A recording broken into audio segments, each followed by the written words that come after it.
Dede Rinari Ayatul Aziza, mahasiswa farmasi angkatan 2018 yang sekarang lagi KKN. Dan salah satu program KKN kita itu BSP.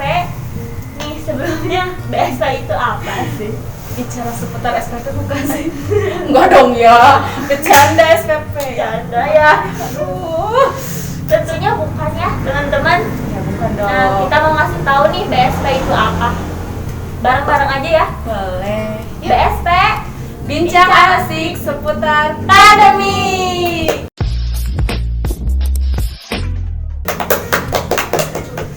Nah, dengan harapannya dari BSP ini nanti semua masyarakat khususnya dan teman-teman mahasiswa semua yang kurang tahu atau ingin tahu mengenai isu yang bakalan kita bawain jadi lebih paham dan juga lebih aware sama lingkungan gitu.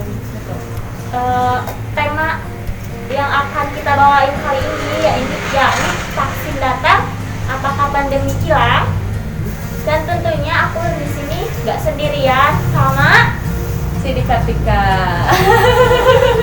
Silakan perkenalan diri lebih lengkapnya. Perkenalkan, saya Sidi Kartika sebagai teman sharing di sini. Di sini tuh kita berbagi aja. Aku memberitahu atau membagikan apa yang aku tahu aja. Kita berbagi atau saling mengisi satu sama lain kayak gitu. Gitu ya teman-teman. Tapi FYI ya, Kak Cindy ini salah satu mahasiswa berprestasi di kampus. Iya, enggak kata biasa aja. Alhamdulillah. Nah, Kak Cindy sendiri udah vaksin belum? Tentu udah dong. Gimana nih rasanya atau apa ya? Abis vaksin itu rasanya kayak gimana? Kebetulan aku itu baru vaksin dosis ke-1.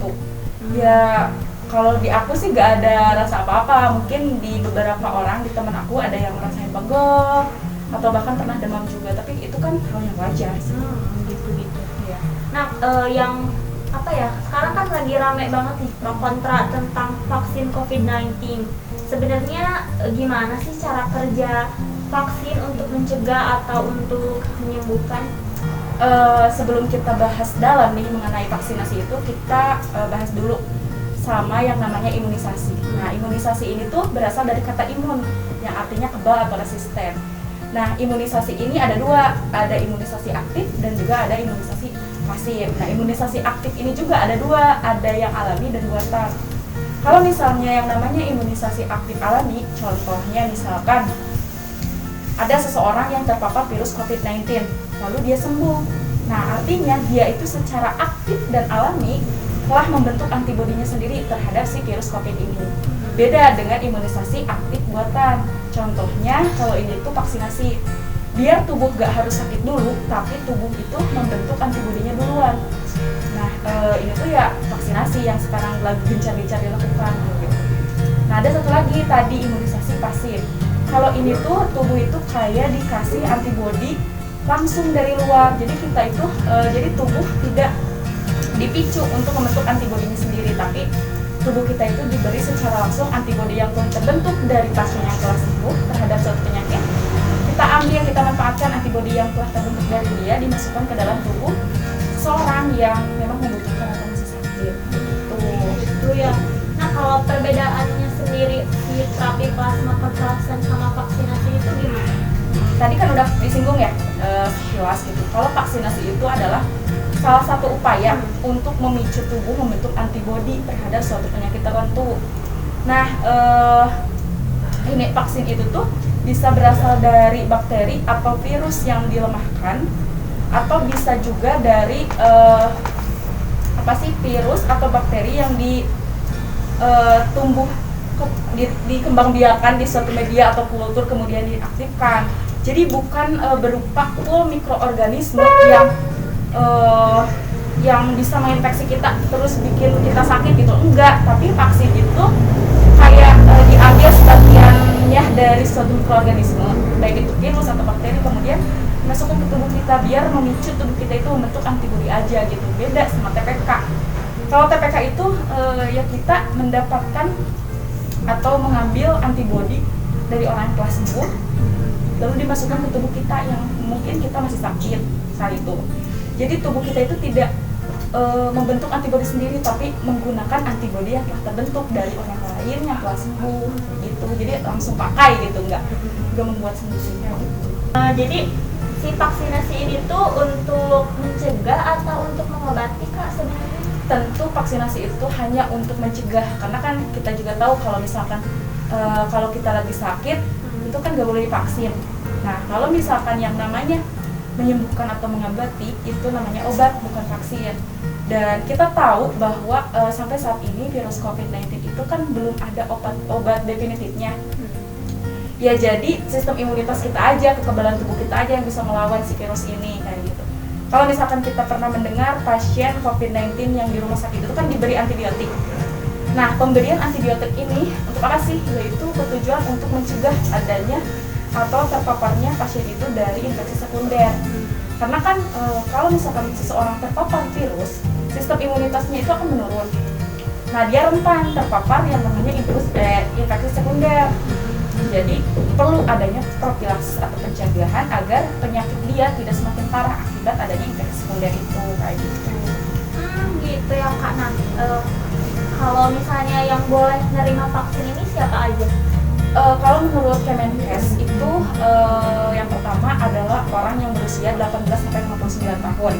Kemudian yang kedua adalah orang yang berada di rentang usia tersebut yang tidak memiliki penyakit penyerta atau komorbid. Penyakit penyertanya itu bisa hipertensi, DM, terus penyakit ginjal, PPOK, jantung, asma, atau penyakit pernapasan dan paru lainnya. Dan yang paling penting adalah orang yang belum terkonfirmasi positif COVID-19. Berarti yang udah pernah positif COVID nggak bisa divaksin? Kalau misalkan dia udah dinyatakan positif lalu sembuh, belum perlu divaksin lagi sih, karena kan ketika dia udah sembuh berarti antibodinya udah terbentuk tuh, udah sembuh berarti belum perlu divaksin lagi kayak gitu. Jadi mungkin buat jaga protokol kesehatan aja kali ya. Iya, dan mungkin kalau misalkan dia kekeh pengen divaksin biar lebih kuat, mungkin setelah terpaparnya atau terkonfirmasi positif terus dari sembuh, ditunggu 3 bulan kemudian baru dia bisa divaksin gitu. Oke Kak. Nah, kalau yang nggak boleh dikasih vaksin itu siapa aja? Kebalikan yang dari tadi dong ya. Yang pertama adalah orang dengan kondisi imunokompromis atau sistem imunitasnya yang menurun atau lemah. Kemudian yang kedua ada orang yang berusia di bawah 18 tahun dan di atas 59 tahun. Ketiga ada wanita hamil. Keempat ada ibu menyusui. Dan yang terakhir adalah orang yang berada di usia 18-59 tahun yang memiliki penyakit penyerta yang tadi kita sudah bahas. Kalau buat yang prioritas utama yang untuk menerima vaksin itu siapa aja? Golongan apa? Baik, kalau menurut Dirjen P2P Kemenkes itu ada 6 kelompok prioritas yang menjadi penerima vaksin. Pertama ada tentunya kelompok garda terdepan.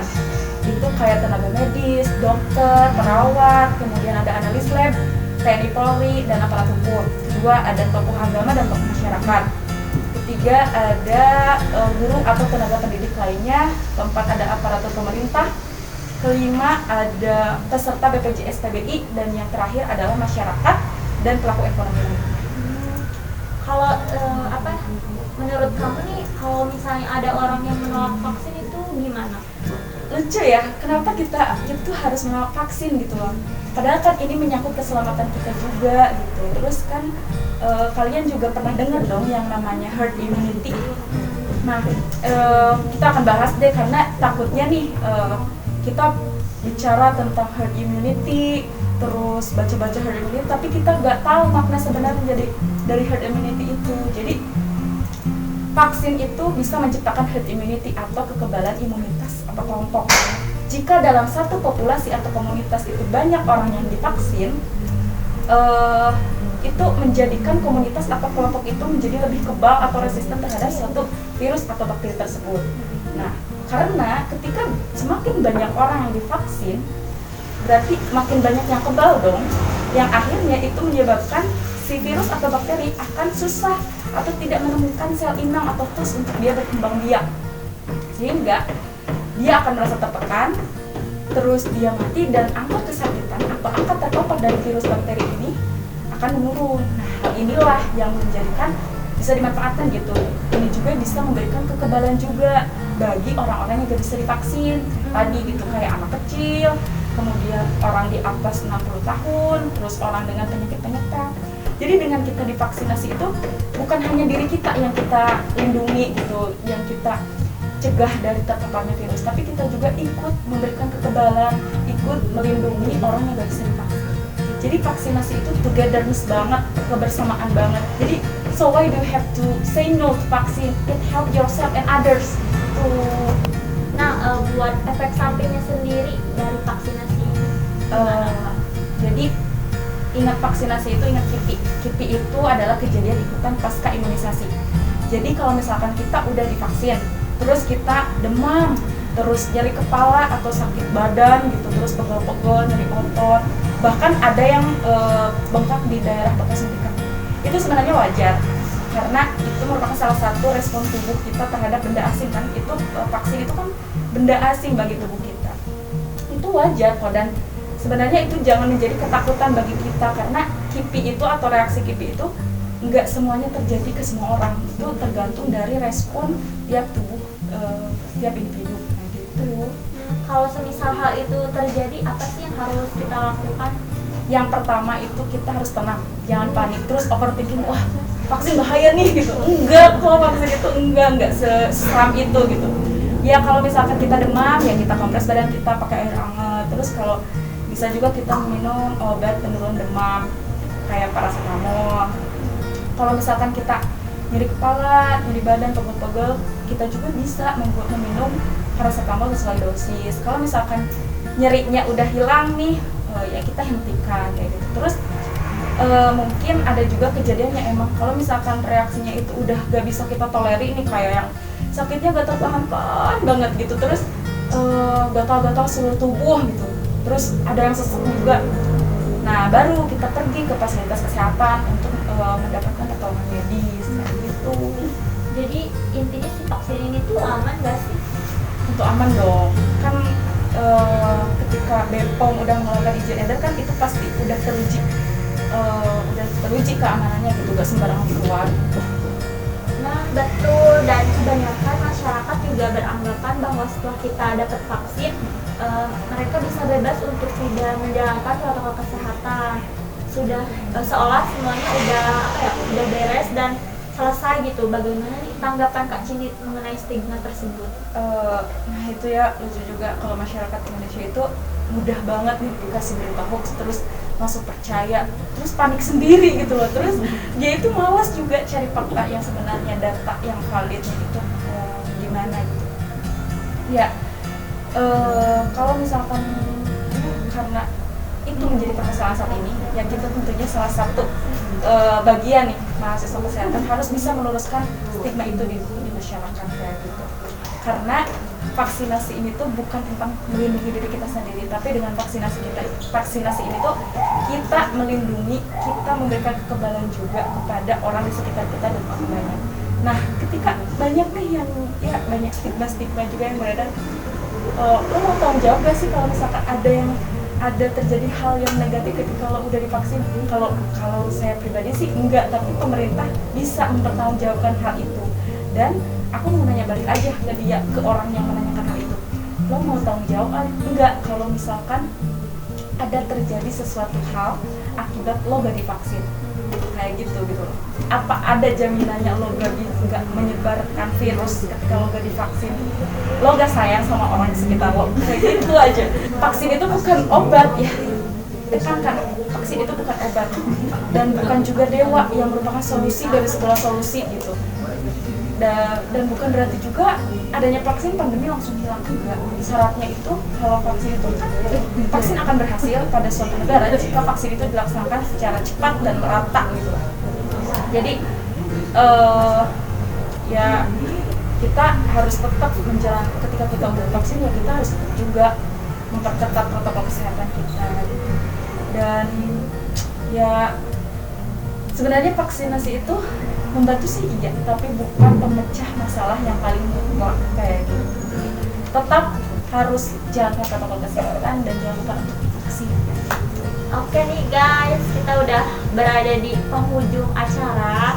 Tentunya aku mau berterima kasih sama Kak Cindy Sama-sama. yang udah menyempatkan waktunya untuk mengisi atau sharing ya, Ya, di sharing. podcast kali ini. Ya. Dan apa ya? Dan kalau misalkan ada info atau apa sih mau berbagi sharing juga ditunggu banget gitu loh, karena kan saya juga punya keterbatasan nih, gak semuanya aku tahu gitu, kita kan berbagi kayak gitu. Sharing tipis-tipis aja anak-anak siswa ya guys. Iya betul banget. Ditunggu juga loh gitu dari masyarakat dan mahasiswa untuk menanggapi apa yang kita bicarakan hari ini. Jadi ya guys, buat kesimpulannya nih, jangan takut buat vaksin tentunya, dan jangan beranggapan kalau semisal kita udah vaksin, pandemi ini itu udah selesai. Betul. Jadi harus tetap jaga protokol kesehatan. Dan aku punya satu ini loh, produk kita. Apa? Ini. Iya, apa itu? Ini tuh serbuk instan herbal jahe. Ada yang satu lagi serbuk instan herbal kunyit. Nah, ini tuh khasiatnya buat imunostimulan supaya meningkatkan kekebalan tubuh. Cocok nih ketika udah divaksin ya, kita jaga imunitas kita. Jadi Dengan herbal ya, iya. bagus juga. Oke guys, segitu aja ya dari kita berdua. Mohon maaf apabila banyak banget apa ya kesalahan atau kekurangannya, dan mohon dimaklumi karena kita juga sama-sama masih belajar. Iya. Oke guys, kita pamit. Ya, assalamualaikum warahmatullahi wabarakatuh.